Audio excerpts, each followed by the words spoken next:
It worked. Yay! Hey, it's good morning instead of good evening because we tried, I think, five Five times. times last night to go live.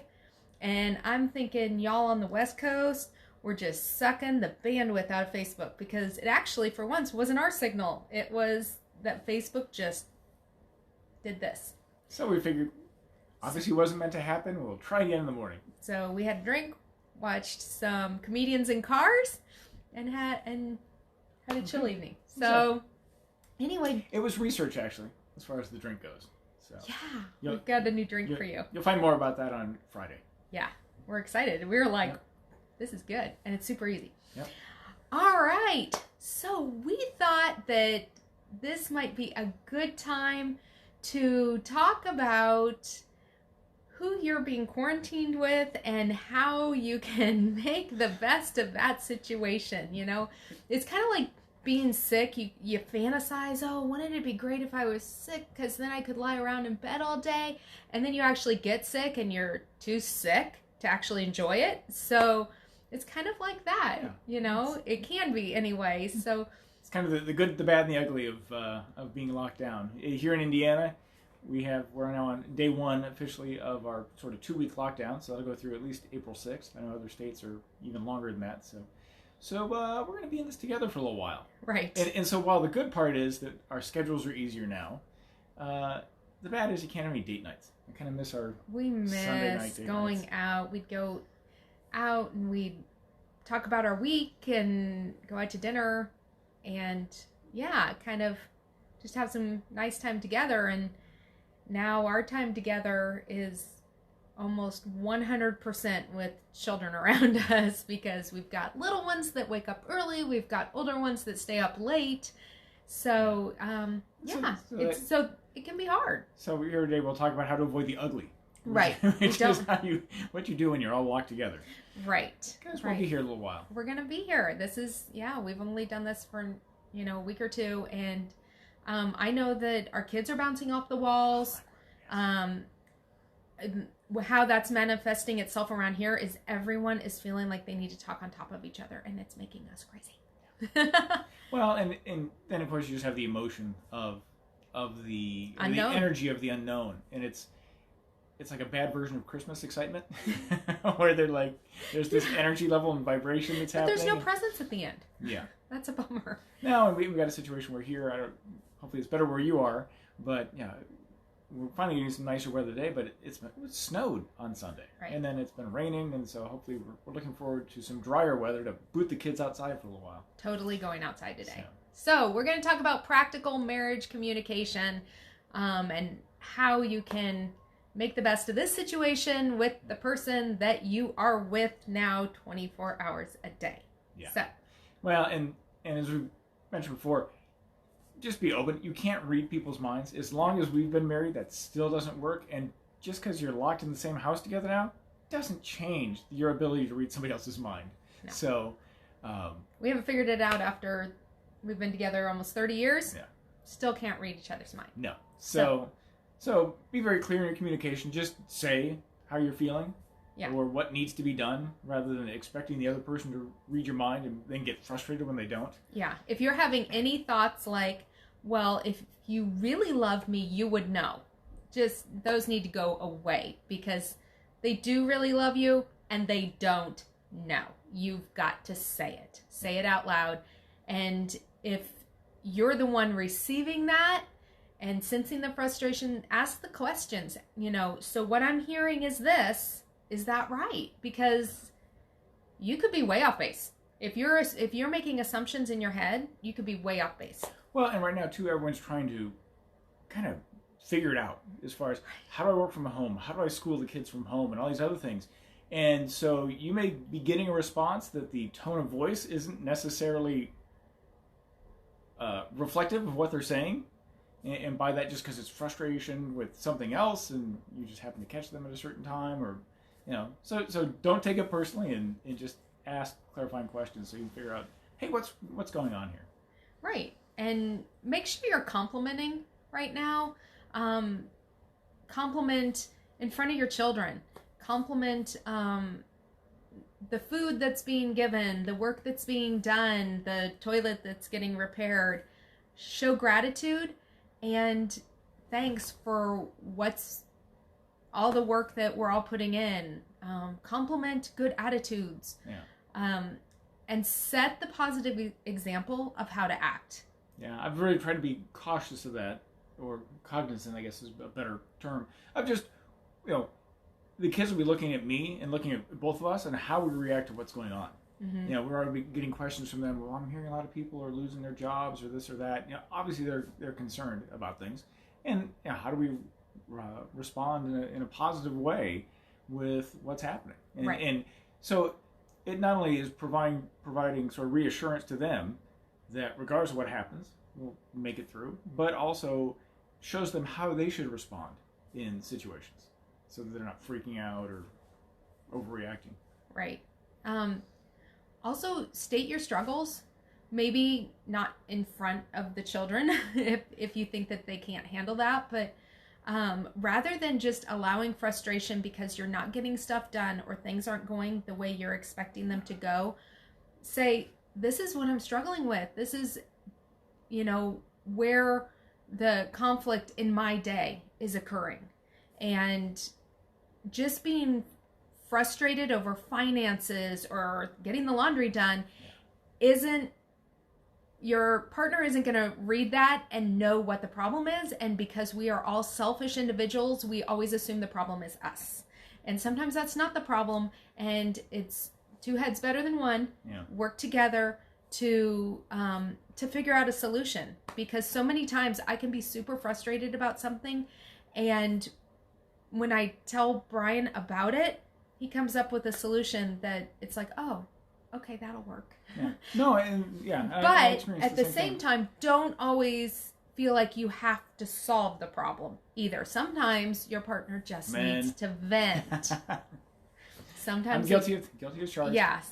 Sometimes I have to say, wait. I just want you to listen. I don't want you to solve a problem. Exactly. Which is okay. But again, that goes back into stating what you're looking for. Right. And I think that, too, one of the things we've done, because it is difficult. Last week was harder than I thought. Yeah. We have 2 kids home from public school. We're like, okay, we've homeschooled forever. No big deal. Right. They're back. It was hard. And I say it was hard because nothing that I can do second grade schoolwork. The issue was just getting some of the technology going, right, and their computers, and why isn't it syncing, why isn't it printing, and learning new systems and things like that. It took a lot longer than it should. Having everyone on our Wi-Fi and on our cell provider, I don't know about you, but our service has been horrible. Yeah. And I think it's just because the world is sucking down the bandwidth. And so it's been difficult. Yeah. And so just that learning curve of figuring that out was more than we thought. Plus, then the oldest daughter is back home because they closed her store. And all of that good, all of that fine unto itself, but it changes the energy and the dynamic in the house. And so it shocked us at how different it was going to be, because we're like, oh, our lives aren't going to be that different. It still was. It still was. And we were all home for a reason that was a big, huge question mark. Yeah. So one of the things we've done that's helped between her business and my business and dealing with the kids and so forth is give each other space. Mm-hmm. So we've kind of blocked out, and it varies day to day based on meeting schedules and so forth. My type A would like it to be consistent every single day, and that is not reality. Not going to happen. And so what we've done is blocked out time, like, okay, when do you need time to just have quiet time, be able to crunch? So I had some land planning I had to get done on Monday. I need quiet time, I need focus time, and so we were able to do that. And so it's been really good to give each other time during the day where we protect. We closed, we got a door to the office and a door to the guest room that you have to go through to get to the office. Both those doors are closed, trying to keep kids out and the other parents running interference so that they can have that quiet time. And I appreciate the time you gave me on Monday. It was huge. And so that's good to have that space because we're all in the same house. Likewise, though, at the end of the day, we're making sure that we get back together and reconnect and have some downtime. And really, because of the underlying tension that just exists right now with the uncertainty, it's just having time together to relax. I'm like, okay, we'll be together. And fun together. Yeah. A lot of the comedians in cars last night. Yeah, so. That's a great show. If you haven't watched it, we're going back and rewatching Perfect time to it. binge watch it. Yeah, we're going back and rewatching the first season, so that way it still feels a little new. Yeah. So, so we, instead of having our Sunday date night where we talk about our week, we're kind of having a breakfast meeting where we talk about our day. What do you need done? How much time are you going to need that is focus time? And then trying to make that happen. Yeah. Trying to have our expectations extremely clear. Yeah. And kind of, I guess, circling back to our previous point, or kind of buttressing our previous point, is making sure that Buttressing. Okay. We're buttressing. I won't. There's a comment I could make, but you would tease me to no end because of some of the economics papers I've been reading. Okay, stop. I know, exactly. I Okay. don't want to go there. Okay. But make sure that epistemic non-rationality. That's all I got to say.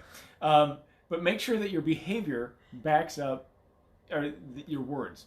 And so, as you're making compliments and so forth, make sure that your behavior and how you're acting is following through and consistent with your words. Yeah, it kind of goes along with when you make a child apologize and they're like, sorry. Yeah, obviously What? they're not. That would never happen. Not with our children. No, never. Obviously they're not sorry. So if you're saying those positive things to one another, make sure that you are acting like you believe it. Yeah. That's a good way to put it. Yeah. So one of the other things that's been helpful, and believe me, it's a phrase that comes out quite a bit in our household, especially as of late, which is keep your thoughts in your head. Keep your thoughts in your head. As we have some individuals in our family love to just whatever the thought is, Verbal vomit. It's out there, and you don't need to put that out there. Number one. The other part is I try and explain is that having thoughts is not optional. You're gonna have thoughts, but giving life to them and speaking them and believing them, that is optional. Right. So you got to choose to just have the thought and let it go, and think about the overall atmosphere of the house. Right. So and so it goes with the children, but it also goes with us. Yeah. So I might be getting frustrated with something that I feel that he should or should not be doing, but keeping those thoughts in my head, because honestly, unless it's detrimental to safety or health or property, who cares? Yeah. Who cares? Keep it in my head, because generally it means that I'm actually just frustrated with a different situation and I'm putting it on there. So just trying to keep it from going negative. Yeah. Most of the time. So, and then one of our favorite things that we have discovered, we've probably been doing this for 15 years or more, is if we're having a hard time coming to a resolution on an issue, is putting it on a scale of 1 to 10 in importance in our world. Well, for example, even this morning, what time do you need your time today to do your phone calls and do other things, and when do I need my time? Today, it really doesn't matter overall. And so it's okay, so scale of 1 to 10, would you rather have time in the morning or in the afternoon? Right. Yeah. Whereas I have something at 2, so that kind of puts me at afternoon. And so it's important for me to have it at the afternoon. So I've got a 7-8 going on. He's got a 1. So that means I pick, because my number's higher. Yeah. So, that has been hugely helpful. So that way you're not arguing over something that's a 1 to both of you. Yes. Because what kind of food is the cat eating? Right. It doesn't matter. So. Well, and along those lines, be aware of your thoughts and what is the sort of non-issue that you're getting emotional about, like the cat food. Right. And it's okay, well, what? Obviously, that's not the issue. So, what is it that's really bothering me? And just kind of being aware of that, because that will help you deal with the situation, and also just help with communication and making the home a better place. Right. And going back to how we're blocking out time so we can make sure we get our respective things done. Just trying to maintain a schedule overall. Most of our kids are on spring break, and they don't have school, or they're just trying to wrap up a few assignments, but still keeping a semblance of a schedule. We're not kind of letting everyone just sleep in. It's tempting. There have been a couple days where I have slept later since this thing started than I have slept in months. Which, side note, we need sleep. we need sleep. Our immune systems need the sleep. So don't discount the importance of that. But really, I know that our day goes better if I wake up before the children. Brian usually wakes up before me. Then I wake up, get my things, my head in the right place for the day. And then everyone starts waking up about the time we eat breakfast. And that works. And just because things are different, it doesn't mean that this is a good time to deviate from that. Yeah. You'll definitely will find it easier to maintain a schedule. Yeah. And finally, tensions are running high due to the uncertainty of, every day there's different news and who knows what, and we all kind of know. Stop watching the news. Yes. But, let's face it. We all know it's going to get worse before it gets better. Okay? So, is the news going to freak out about more cases? Of course, but there's more cases. It's spreading. And, yes, and more people are getting tested. Yeah, exactly. So stop watching the news. It's not a surprise. But just understand that tensions are running high due to the uncertainty. What's going to happen with the economy? What's happening with the virus? And on and on. And so, really, I would encourage you to sort of double down with being compassionate. Mm-hmm. Compensate for that tension with compassion. Compassion towards yourself. Compassion towards others. Right. Both in your household and out. We're not going to solve this thing by arguing with people online. And you're not going to solve it by rugby tackling people at Walmart over a case of toilet paper. Or getting freaked out because they sneezed. Yeah. So, yeah. Exactly. Compassion towards each other will provide a huge bridge that will get us through. Because we will get through. Yeah, exactly. We will get through. Yeah. So. See, and that's the other part. All this hype, and we know that it's something that'll... This too shall pass. Yeah, exactly. So. All right. Have a great time. Stay sane in your households. Yeah. Feel free to share this video. Pass it along. Because, we don't want the casualty of this whole scenario to be marriages. So please, share this with others. Yeah, and let us know your tips. Right. We're just giving you a few things that come to mind for us. We're always open to new tools and love to learn. So if there's something you guys do, let us know. Right. It'd be great to hear. Okay. Thank you so much, you all. Have a fantastic, healthy, safe day. And we will be talking to you soon. Love y'all. Bye.